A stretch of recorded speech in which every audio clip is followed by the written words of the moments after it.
Cha chỉ điểm suốt các bài báo ôn để không để kêu bằng liên sạc đi hay cho kêu kêu kia sạc đi đó các bài báo ôn cha nhóm còn lại tôi tăng bậc nhóm có tôi lên xa lời xin riêng để xa lời xin riêng để cô vô cha cái nhóm lên tôi tăng bậc nhóm tôi lên xa lời này có các bài báo ôn cha lại nhất tôi chưa còn lại hai ôn sọ bậc nhóm còn lại hai ôn sọ bậc nhóm chả con hai bông ôn con chồng mà đó chả con gà hàng sợ bảo hiểm một món cột sọ con miên lạ mùi đài chả con miên lạ cột sọ muối chả cột sọ muối hay như con miên lạ mơ bát đáy hay con miên cà bằng riêng cồn sờ chả con mai bằng con chả như đến sơ nhom môi chùm luôn này nè riêng hay mà vì ngày bảy ngày mốt miên sao mà nè bầm lòng thàគាត់មកសួរអត្តន័យស្លឹកបៀរបស់ខ្ញុំអញ្ចឹងណាចាសួរអត្តន័យស្លឹកបៀរបស់ខ្ញុំស្លឹកបៀនេះមានអត្តន័យថាម៉េចអញ្ចឹងខ្ញុំសូមជម្រាបប្រាប់ពុកម៉ែបងប្អូនថាអ្នកដែលគាត់ចង់សួរខ្ញុំអញ្ចឹងគឺខ្ញុំអត់បានដែលប្រាប់គាត់បាយទេចាបើគាត់ចង់រៀនគាត់មើលក្នុង YouTube ខ្ញុំទៅណាពុកម៉ែបងប្អូនចាអញ្ចឹងសិស្សស្រីម្នាក់ហ្នឹងគាត់មានបន្លំថាគាត់ហ្នឹងកូនសិស្សខ្ញុំដែរថារៀនចុះមិនបានគាត់រៀនមិនបានអត់ស្គាល់អត្ថន័យពីស្លឹកបៀព្រោះមុនដំបូងគឺខ្ញុំមករៀនគឺអត្ថន័យស្លឹកបៀនីមួយហើយស្លឹកបៀនេះមានអត្ថន័យម៉េចមានអត្ថន័យម៉េចហើយចុះហេតុអីបានកូនសិស្សមួយហ្នឹងគាត់អត់ចេះតែគាត់ឆ្លើយមកពាក្យថាមកពីអ្នកគ្រូកូនសិស្សច្រើនពេកតែខ្ញុំចង់និយាយថាកូនសិស្សខ្ញុំបង្រៀន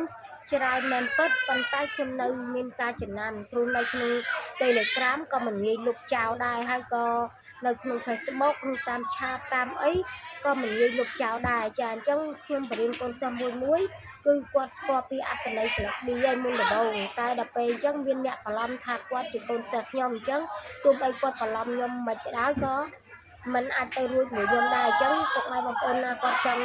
ចេះចង់ដឹងចង់សួរកុំសួរពីខ្ញុំតើអ្នករៀនអាចសួរខ្ញុំបានចាព្រោះអត្ថន័យថាខ្ញុំបរៀនស្លឹកបៀមើលតាមតែ YouTube ខ្ញុំទៅរៀនបោះតាមខ្ញុំអញ្ចឹងទៅហើយសម្គាល់ខ្លួនឯងទៅចាខ្ញុំមិនទៅចិត្តអាក្រក់ចិត្តអីទេព្រោះមេរៀនហ្នឹងគឺខ្ញុំបរៀននៅដូចតកូនសិស្សខ្ញុំរៀនដែរចាអញ្ចឹងខ្ញុំមិនបានបរៀនទៅក្បោះក្បាយទេតើពុកម៉ែបងប្អូនមួយចំនួនគាត់ចង់រៀនអាហ្នឹងអាចខ្ញុំបញ្យល់ក្នុងការណែនាំឲ្យមានសិទ្ធិតកូនសិស្សខ្ញុំរៀនបង់លុយទេតែអាចសួរខ្ញុំបានតែបើកូនសិស្សអត់រៀនបង់លុយខ្ញុំអត់មានពេលវេលាទេសូម្បីតែកូនសិស្សខ្ញុំរៀនផងខ្ញុំតើមានការចែកម៉ោងចែកអីចាអញ្ចឹងពេលម៉ោងណាខ្ញុំអត់បានបរៀនគាត់ក៏ខ្ញុំឆាតប្រាប់គាត់មុនឬក៏ voice លេងតាម Telegram តាមអីមុនចាអញ្ចឹងពុកម៉ែបងប្អូនចាអញ្ចឹងអ្នកមួយចំនួនចានិយាយរំដូចជាច្រើនដែរហើយបន្លំដែរថាគាត់ខ្ញុំនឹងជាកូនដែលគាត់នឹងជាកូនសិស្សខ្ញុំធ្លាប់បានរៀនបានសូត្រជាមួយខ្ញុំអញ្ចឹងខ្ញុំឆ្ងល់ថាហេតុអីកូនសិស្សខ្ញុំមួយខ្ញុំបរៀនយកលុយពីបងប្អូនកូនសិស្សចំនួន$300ហើយហេតុអីមិនចេះអញ្ចឹងគ្រូរបស់ខ្ញុំនេះគឺអ្នករៀនមួយតើណាចេះបានគាត់ឈប់រៀនហើយក៏បានខ្ញុំផ្អាកក្នុងការប្រហាត់ដែរចុះហេតុអីបានតែកូនសិស្សមួយពីរបីនាក់ហ្នឹងសួរខ្ញុំក៏ដូចរបៀបថាដូចអត់ដែរខ្ញុំបរៀនសោះអញ្ចឹងខ្ញុំយកលុយ$300ហ្នឹងទៅណាបានខ្ញុំមិនបរៀនកូនសិស្សសោះអញ្ចឹងពុកម៉ែបងប្អូនចាអញ្ចឹងខ្ញុំបញ្ជាក់ប្រាប់ថាបើសិនណាមានហេតុផលក៏មានផុសតាងគឺបញ្ជាក់ប្រាប់ខ្ញុំមកថានេះខ្ញុំបានរៀនជាមួយអ្នកគ្រូមែនអញ្ចឹងអ្នកគ្រូអត់បានបរៀនខ្ញុំហើយក៏ខ្ញុំអត់បានរៀនអញ្ចឹងដែលហើយផុសតាងមកគឺខ្ញុំបរៀនពុកម៉ែបងប្អូនតទៅទៀតប៉ុន្តែគាត់ថាខ្ញុំមិនងាយបរៀនកូនសិស្សបលែងចោលទេហើយកូនសិស្សដែលរៀនមួយខ្ញុំរយៈពេលប្រហែលឆ្នាំកន្លងមកក៏មិនដែរបលែងខ្ញុំចោលដែរអញ្ចឹងសូមបញ្ជាក់ប្រាប់ថាអ្នករៀនខ្ញុំទាំងប៉ុន្មានគឺខ្ញុំចំណាំទាំងអស់អញ្ចឹងអ្នកបន្លំខ្ញុំថាជាកូនសិស្សរបស់ខ្ញុំមកសួរអត្ថន័យខ្ញុំអញ្ចឹងខ្ញុំចង់បញ្ជាក់ប្រាប់ពុកម៉ែបងប្អូនថាបន្លំខ្ញុំអត់បានទេអញ្ចឹងពុកម៉ែបងប្អូនចាអញ្ចឹងការខ្ញុំបរៀនការអីគឺខ្ញុំមានភាពហេតុផលច្បាស់លាស់របស់ខ្ញុំអញ្ចឹងណាចាទោះបីអ្នករៀនអត់ទាន់ចប់ឬក៏អីក៏ខ្ញុំបាញ់សម្ភៅមេរៀនទៅឲ្យដែរអញ្ចឹងពុកម៉ែបងប្អូនចាអញ្ចឹងឥឡូវយូរទៅដល់អត់ទេអញ្ចឹងខ្ញុំលើកអត្ថបទការបរៀនមួយអញ្ចឹងពុកម៉ែបងប្អូនជាដូចចង់និយាយថាជាប្រុសចុះចាជាប្រុសជាទឹកបៀ យកថាជាប្រុសតែចាប់បានថាដែលកតាប់កើមួយចុះអញ្ចឹងពុកម៉ែបងប្អូនចង់ដឹងពីអត្ថន័យថាតើយើងជួបនៅសំណាងល្អបានលុយបានកាក់ឬក៏មានគេយកអីមកឲ្យយើងអត់អញ្ចឹងយើងយកកតាប់កើនោះសោកពុកម៉ែបងប្អូនចាសោកតែយើងមានលៀបមានសំណាងអត់ថ្ងៃហ្នឹង24ម៉ោងឬក៏អីចឹងឬក៏អាចថាអ្នកដែលគេណាត់មួយយើងត្រូវមកមិនមកហ្នឹងតើមកអត់ចឹងយើងយកនឹងទឹកបៀសោកមកចឹងពុកម៉ែបងប្អូនចាអញ្ចឹងទឹកបៀហ្នឹងបើយើងសោកមកទឹកបៀកតាប់ហ្នឹងបើយើងសោកមកថាគេមកមិនមកអញ្ចឹងពុកម៉ែបងប្អូនចាំទស្សនាមើលថាកតាប់តែខ្ញុំឲ្យសោកមិនតាមមកមិនមកបានញ៉ាំម៉ាក់ទីឈួរម៉ាក់ទីចា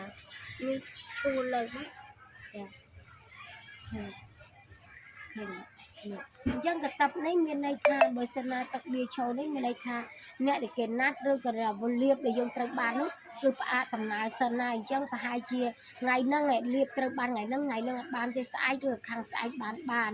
ឬក៏អ្នកមករយើងថ្ងៃហ្នឹងណាត់ថាមកអញ្ចឹងថ្ងៃហ្នឹងបានមកទេស្អែកខាងស្អែកឬបានមកប៉ុន្តែគេមកនៅតែមកតែដោយសារគេរវល់អញ្ចឹងពុកម៉ែបងប្អូនចាអញ្ចឹងពុកម៉ែបងប្អូនមួយចំនួនចាបើចង់រៀនតែអ្នកតំណងតាមខ្ញុំឬក៏ចង់ទូទាយអីក៏តាមដែលរយៈដែល Facebook របស់ខ្ញុំឬក៏តាមលេខ Telegram របស់ខ្ញុំនឹងមកចាអញ្ចឹងគាត់បញ្ជាក់ប្រាប់ថាអ្នកចង់ទូទាយគឺបាញ់លុយមកមុនបានខ្ញុំទូទាយដោយសារមួយចំនួនគឺបោកខ្ញុំច្រើនចាកុហកបោកប្រាស់សិនអ្នកខ្លះថាខ្ញុំធ្លាប់ទាយអ្នកគ្រូតាចេះមួយហើយអ្នកគ្រូបរៀនខ្ញុំតិចមកខ្ញុំធ្លាប់រៀនមួយអ្នកគ្រូតាអញ្ចឹងមានន័យថាកុហកសុទ្ធសាធចឹងហ្មងណាចាអញ្ចឹងដូចខ្ញុំនិយាយថាបើត្រឹមថាមកទូទាយដល់និយាយថាខ្ញុំអាចទូទាយបានហើយប៉ុន្តែបើរឿងថាការរៀនធ្លាប់រៀនជាមួយខ្ញុំអត់បានដឹងអត្ថន័យគឺខ្ញុំមិនដែលបរៀនទេព្រោះកូនសិស្សខ្ញុំមួយតែបងលុយគឺខ្ញុំបរៀនណាអញ្ចឹងពុកម៉ែបងប្អូនចាគឺបងលុយខ្ញុំបរៀនហើយខ្ញុំអត់ដែលប្រឡែងកូនសិស្សចោលទេអញ្ចឹងពុកម៉ែបងប្អូនចាបន្លំទាយបានណាតែបន្លំបរៀនបន្លំអត់បានទេព្រោះអីខ្ញុំចំណាំច្បាស់ព្រោះអីខ្ញុំនិយាយបញ្ជាក់ប្រាប់ចឹងថាកុំបន្លំរឿងការរៀនបន្លំការទូទាយបានចឹងអ្នកចង់ទូទាយខ្ញុំចាប់ដែលខ្ញុំនៅស៊ីមរៀបសារលើអញ្ចឹងពុកម៉ែបងប្អូនមកតាហាងអ៊ុតសក់ខ្ញុំហ្នឹងគឺនៅហាងអ៊ុតសក់របស់ខ្ញុំហើយក៏ខ្ញុំមានដាក់តុកចាតុកមួយការទូទាយដែរប៉ុន្តែខ្ញុំអត់ស្អីនៅទេពុកម៉ែបងប្អូនអាចតំណែងស៊ីកូនខ្ញុំឬក៏លេខទូរស័ព្ទខ្ញុំនៅនឹងបានពុកម៉ែបងប្អូនចាអញ្ចឹងបើអ្នកចង់ទូទាយគឺបានលុយមួយមុំបានខ្ញុំទូទាយឲ្យបើអត់បានលុយមួយមុំគឺខ្ញុំអត់ទូទាយឲ្យទេអញ្ចឹងពុកម៉ែបងប្អូនចាអញ្ចឹងអរគុណច្រើនមិញខ្ញុំដាក់មេរៀនបន្តិចចាអរគុណ